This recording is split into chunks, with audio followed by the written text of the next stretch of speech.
PS അച്യുതാനന്ദന്റെ സമരജീവിതം തിരശ്ശീല താഴ്ത്തുമ്പോൾ കേരളത്തിന് നഷ്ടമാകുന്നത് എന്താണ്? അദ്ദേഹം കേവലമായ ഒരു കമ്മ്യൂണിസ്റ്റ് നേതാവ് മാത്രമായിരുന്നു. മലയാളിയുടെ ജീവിതത്തെ പരുവപ്പെടുത്തുന്നതിൽ സാധ്യമാക്കുന്നതിൽ അദ്ദേഹം വഹിച്ച പങ്കെന്തായിരുന്നു? ഇനിയുള്ള കാലം VSന്റെ അസാന്നിധ്യത്തിൽ നാം അനുഭവിക്കാൻ പോകുന്നത് എന്തായിരിക്കും?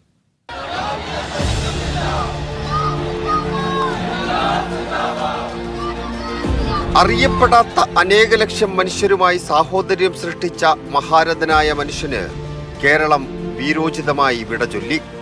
കേരളത്തിന്റെ ചരിത്രത്തിൽ, കമ്മ്യൂണിസ്റ്റ് പാർട്ടിയുടെ ചരിത്രത്തിൽ മറ്റാർക്കും ഒപ്പം രേഖപ്പെടുത്താൻ കഴിയാത്ത വിശേഷ മുദ്രകൾ ബാക്കിയാക്കിയാണ് VS ചരിത്രമായത്. 15-ാം വയസ്സിൽ ജനങ്ങൾക്കിടയിലേക്ക് ഇറങ്ങി നിന്ന VS പിന്നീട് ഒരിക്കലും അവരിൽ നിന്ന് തിരികെ കയറിയിട്ടില്ല. വീണു പോകും വരെ വിശ്രമിച്ചതുമില്ല. അത്രയുമുണ്ടായിരുന്നു ഏറ്റെടുക്കാനും തീർപ്പ് കൽപ്പിക്കാനുമുള്ള വിഷയങ്ങൾ.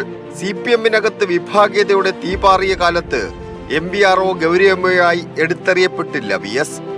കമ്മ്യൂണിസ്റ്റ് പാർട്ടിക്ക് പറിച്ചറിയാൻ കഴിയാത്ത വിധം ജനബന്ധിതമായ കരുത്തായി VS വേരാഴ്ത്തിയിരുന്നു.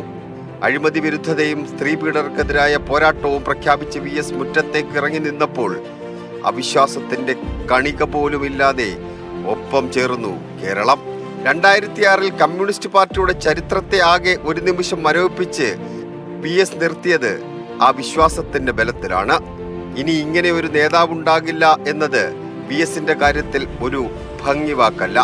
101 വയസ്സ് വരെ ജീവിച്ച ഒരാൾ, കേരളത്തിന്റെ പിറവിയും വളർച്ചയും കണ്ട ഒരാൾ, കേരളത്തെക്കുറിച്ച് സ്വപ്നങ്ങൾ ഉണ്ടായിരുന്ന ഒരാൾ, മലയാളി എന്ന അഭിമാനം നമുക്ക് സാധ്യമാക്കാൻ പണിയെടുത്ത ഒരാൾ, പാർട്ടിയുടെ ശാക്തി കച്ചേരിയുമായുള്ള പൊടിപാറിയ പോരാട്ടത്തിലും സന്ധി എന്ന രണ്ടക്ഷരം ഉച്ചരിക്കാത്ത ഒരാൾ.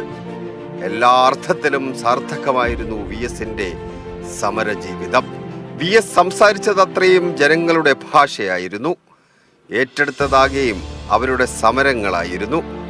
ആ പോരാട്ടത്തിന്റെ തുടർച്ച ഉറപ്പാക്കുമെന്നാണ് വലിയ ചുടുകാട്ടിലെ അഗ്നിയെ സാക്ഷിയാക്കി പിണറായി വിജയൻ സഖാക്കളോട് ആണയിട്ടത്. അങ്ങനെയെങ്കിൽ ആ പാർട്ടിയെ കാത്തിരിക്കുന്നത് പുതിയ പുതിയ പുലരികൾ തന്നെയാണ്. മീഡിയ 1, തിരുവനന്തപുരം.